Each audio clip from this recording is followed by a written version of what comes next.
ஆரோக்கியமா இருக்கிறது முக்கியமா இல்ல பணத்தை சேமிக்கிறது முக்கியமா? இந்த கேள்வி நம்ம எல்லாருக்கும் எப்போவாது வந்திருக்கும். ஆனா இது ஒரு தனிப்பட்ட பிரச்சனை மட்டும் இல்ல, இது ஒரு உலகளாவிய போராட்டம்.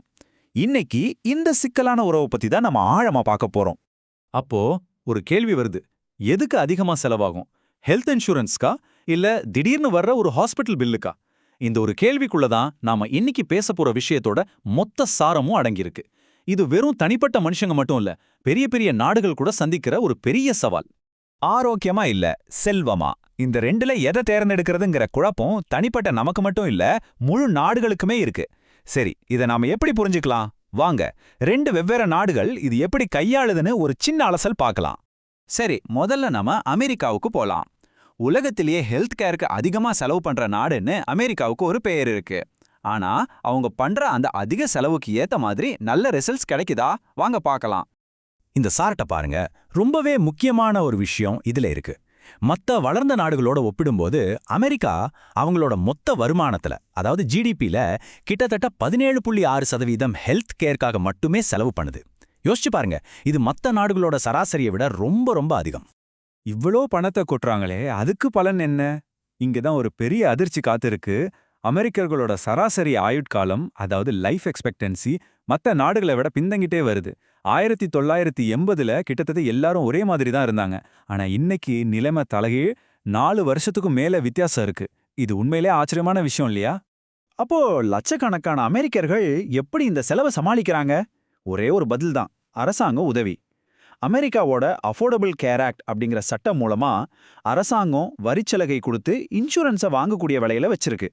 ஆனா இப்போ அந்த உதவிக்கே ஒரு ஆபத்து வந்திருக்கு.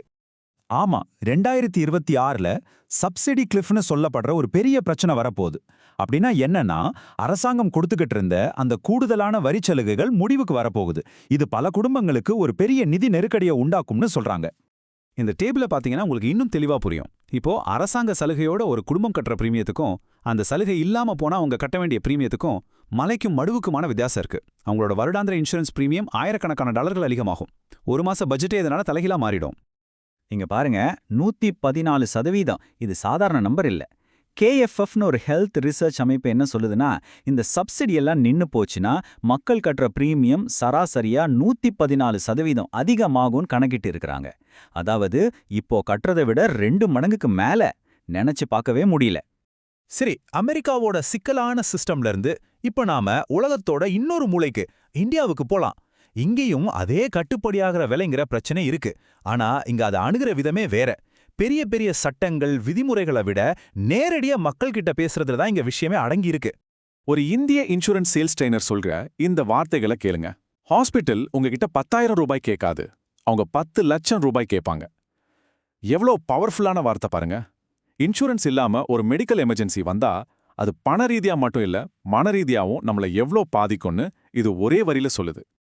அப்போ இன்சூரன்ஸ் ஏஜென்ட் கிட்ட பணம் இல்லைன்னு சொன்னா அவங்க என்ன செய்வாங்க? அவங்க பிரச்சனைய வேற ஒரு கோணத்துல இருந்து பார்க்க வைப்பாங்க. முதல்ல இந்த மாதிரி ஒரு மருத்துவ செலவு வர வாய்ப்பு இருக்கா இல்லையான்னு யோசிக்க வைப்பாங்க. அப்புறம் உண்மையிலேயே பணம் தான் பிரச்சனையா இல்ல அதோட முக்கியத்துவம் புரியலையான்னு கேட்பாங்க. கடைசியா ஒரு சின்ன சாய்ஸ் கொடுப்பாங்க. வருஷம் ஒரு சின்ன பிரீமியம் கட்டுறது பெஸ்டா இல்ல திடீர்னு ஒரு பெரிய சொத்தை இழக்கிறது பெஸ்டா? இதுதான் அவங்களோட துருப்புச்சீட்டு. நீங்க வருஷம் சேமிக்கிற 20,000 ரூபாவை பார்க்காதீங்க, ஆனா அதனால நீங்க பாதுகாக்க போற 30 லட்சம் ரூபாய் சொத்தை பாருங்க. இப்படி சொல்லும்போது தான் நமக்கு உரைக்குது, இன்சூரன்ஸுங்கிறது ஒரு செலவில்ல, அது நம்மளோட சொத்துக்களுக்கும் சேமிப்புக்கும் ஒரு பாதுகாப்பு கவசம்ன்ற எண்ணம் வருது. சரி, தனிப்பட்ட உரையாடல்கள் ஒரு பக்கம் இருக்கட்டும். அரசாங்கம் இந்த விஷயத்துல என்ன பண்ணுது? இங்க தான் இந்தியாவோட யூனியன் பட்ஜெட் உள்ள வருது. PRS லெஜிஸ்லேட்டிவ் ரீசர்ச் மாதிரி அமைப்புகள் இந்த பட்ஜெட்டை ஆழமா ஆராய்ஞ்சு அதோட தாக்கத்தை பத்தி நமக்கு சொல்றாங்க. அரசாங்கமும் இப்ப களத்துல இறங்கியிருக்கு. குறிப்பா கிக் ஒர்க்கர்ஸ்னு சொல்லப்படுற, அதாவது டெலிவரி, டிரைவிங் மாதிரி வேலைகள்ல இருக்கிற லட்சக்கணக்கான மக்களுக்கு சுகாதார பாதுகாப்பை கொண்டு சேர்க்க முயற்சி பண்றாங்க. அவங்களையும் அரசாங்கத்தோட மிகப்பெரிய ஹெல்த் கேர் திட்டமான ஆயுஷ்மான் பாரத் கீழே கொண்டு வர பட்ஜெட்ல வழி செஞ்சிருக்காங்க. இது ரொம்ப முக்கியமான ஒரு நடவடிக்கை. ஓகே, இப்போ நாம பார்த்த இந்த 2 கதைகளையும் ஒன்னா சேர்த்து இதிலிருந்து நமக்கு என்ன பொதுவா தெரிய வருதுன்னு பார்க்கலாம் வாங்க. இந்த ஸ்லைட்ல பாருங்க, 2 நாட்டுக்கும் இருக்கிற வித்தியாசத்தை அழகா சொல்லியிருக்காங்க. ஒரு பக்கம் அமெரிக்கா, அவங்களோட பிரச்சனை சிஸ்டம்ல இருக்கு. அரசாங்க சப்சிடி, சட்டதிட்டங்கள்னு ரொம்ப சிக்கலா இருக்கு. இன்னொரு பக்கம் இந்தியா, இங்கே நேரடியா பேசி சம்மதிக்க வைக்கிறதும் தனிப்பட்ட நிதி கணக்குகளும் புது அரசாங்க திட்டங்களும் தான் முக்கியமா இருக்கு. ஆனா 2 இடத்துலயும் அடிநாதமா இருக்கிற ஒரே பிரச்சனை காசு தான். அதாவது கட்டுப்படியாகிற விலை. அப்போ இந்த முழு அலசல்ல இருந்தும் நாம கத்துக்க வேண்டியது என்ன? 3 விஷயம்தான். 1, ஆரோக்கியம்ங்கிறது உலகத்துல இருக்கிற எல்லாருக்கும் பொதுவான ஒரு தேவை. 2, அதுக்கு பணம் கொடுக்கறதுங்கிறது உலகத்துல இருக்கிற எல்லாருக்கும் பொதுவான ஒரு போராட்டம். 3, செலவு, எல்லாருக்கும் கிடைக்கிற வசதி, சிகிச்சையோட தரம். இந்த 3க்கும் நடுவுல ஒரு சரியான பேலன்ஸை கண்டுபிடிக்கிறதுல தான் ஒவ்வொரு நாட்டோட வெற்றியும் அடங்கியிருக்கு. கடைசியா ஒரு முக்கியமான கேள்வியோட நான் முடிக்கிறேன். எல்லா இடத்துலயும் மருத்துவ செலவுகள் ராக்கெட் வேகத்துல ஏறிட்டே இருக்கு. இந்த சூழ்நிலையில ஹெல்த் கேருங்கிறது நமக்கு கொடுக்கப்பட வேண்டிய ஒரு உரிமையா இல்ல காசு கொடுத்து வாங்க வேண்டிய ஒரு பொருளா? யோசிச்சு பாருங்க. இதற்கான பதில்ல தான் நம்ம எதிர்காலமே இருக்கு.